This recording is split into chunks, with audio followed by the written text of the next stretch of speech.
Ladies and gentlemen, here is the full poem, A Visit from St. Nicholas, commonly known as The Night Before Christmas, by Clement Clarke Moore. 'Twas the night before Christmas, when all through the house not a creature was stirring, not even a mouse. The stockings were hung by the chimney with care, in hopes that St. Nicholas soon would be there. The children were nestled all snug in their beds, while visions of sugar plums danced in their heads. And Mama in her kerchief, and I in my cap, had just settled our brains for a long winter's nap.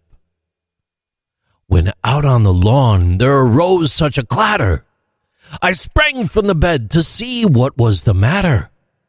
Away to the window I flew like a flash, tore open the shutters, and threw up the sash.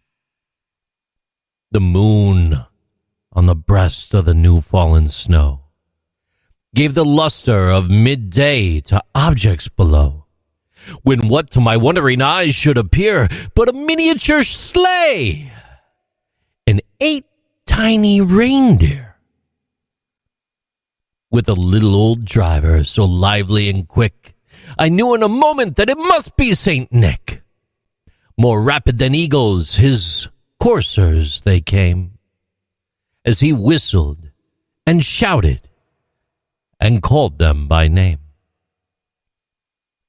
Now Dasher, now Dancer, now Prancer and Vixen, on Comet, on Cupid, on Donner and Blitzen, to the top of the porch, to the top of the wall.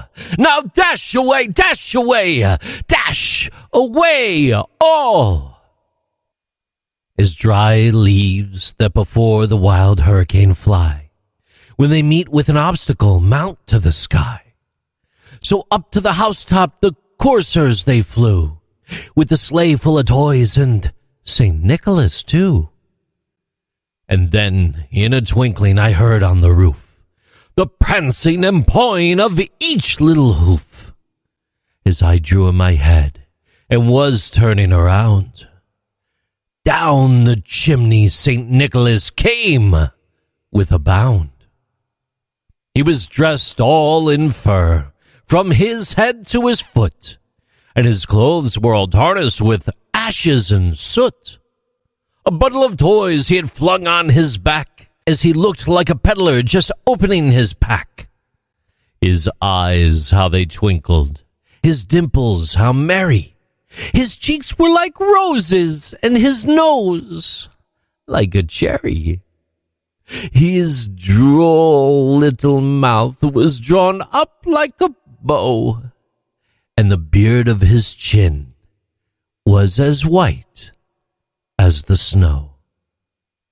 The stump of a pipe he held tight in his teeth, and the smoke it encircled his head like a wreath. He had a broad face and a little round belly that shook when he laughed like a bowl full of jelly.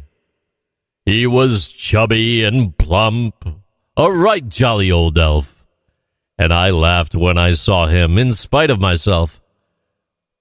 A wink of his eye and a twist of his head soon gave me to know I had nothing to dread.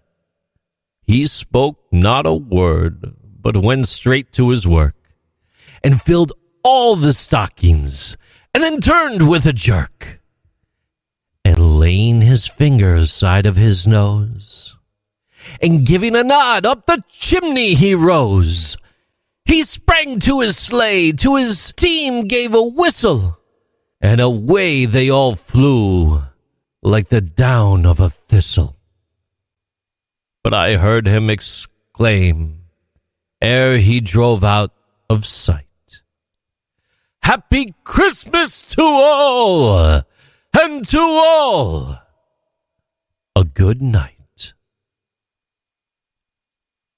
These are Interesting Things with JC.